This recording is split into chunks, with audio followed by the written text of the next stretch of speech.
1/4 of the tax liability in the new regime. जो tax की देयता है उसमें 1/4 की कमी की जाएगी।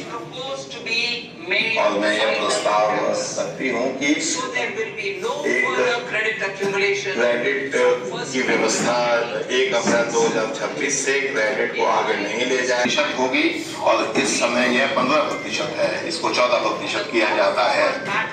तो पैट क्रेडिट की दर की 20 मार्च लोगों के मामले में मैं यह कहना चाहती हूँ कि जो मेरे प्रस्ताव है कस्टम और सेंट्रल एक्साइज या उत्पाद शुल्क के संदर्भ में वो टैरिफ से जुड़े हुए हैं, घरेलू उत्पादन से जुड़े हुए हैं और निर्यात के लिए भी इसको लागू किया जा रहा है, उत्पाद शुल्क के मामले में भी लागू किया जा रहा है।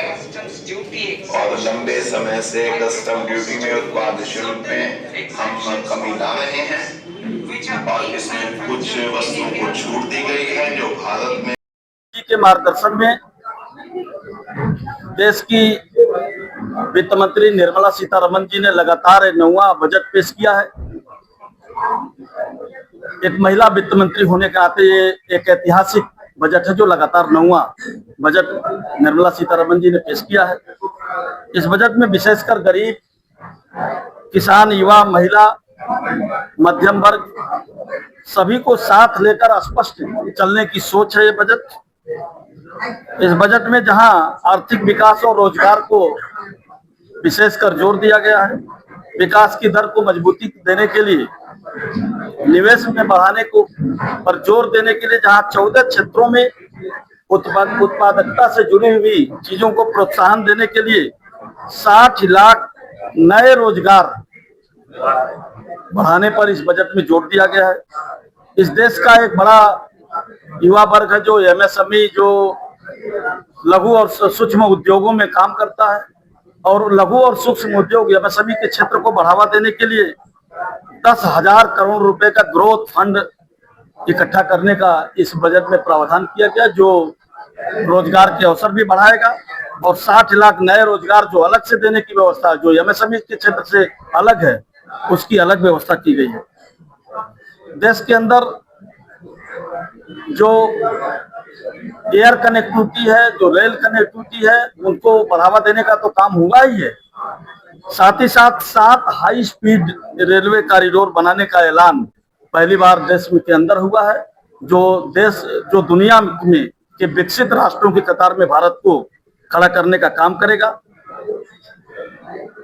भारत इधर लगातार प्रधानमंत्री मोदी जी के मार्गदर्शन में हमारा विकास को भी आगे बढ़ा रहा है और विरासत को भी सजो करके आगे बढ़ रहा है।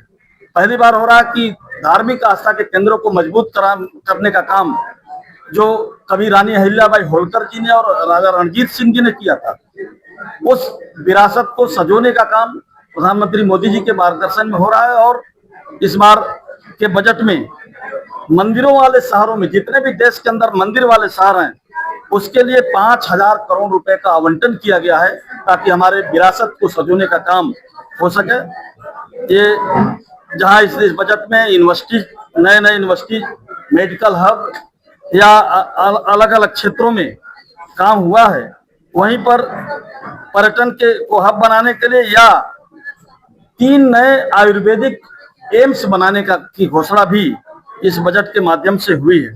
और मैं कह सकता हूं कि इस बजट में जहां प्रधानमंत्री मोदी जी के मार्गदर्शन में निर्मला सीतारमण जी ने जो बजट पेश किया है, वो आने वाले दिनों में जब हमारा देश 2047 में विकसित अपनी आजादी का 100वां वर्ष मनाएगा, तो यह बजट भारत को विकसित बनाने के लिए 350 से अधिक आर्थिक सुधारों और मेक इन इंडिया पर जोर देते हुए उस विकसित भारत के लक्ष्य को पूरा करेगा। बजट निर्मला सीतारमण जी ने प्रधानमंत्री मोदी जी के सौजन्य से बहुत ही बढ़िया बजट लाए हैं और इस बार बजट में पूर्वोत्तर के राज्यों पर विशेष ध्यान दिया जा रहा है, जो पूर्वोत्तर में बहुत ही पिछड़ा रह जाता था, कभी कांग्रेस की गवर्नमेंट ने ध्यान नहीं दिया, उसके पर्यटन पे बहुत विशेष ध्यान दिया जा रहा है। हाई स्पीड ट्रेनें काफी आ रही हैं, उसके लिए गवर्नमेंट काफी ध्यान दे रहा है।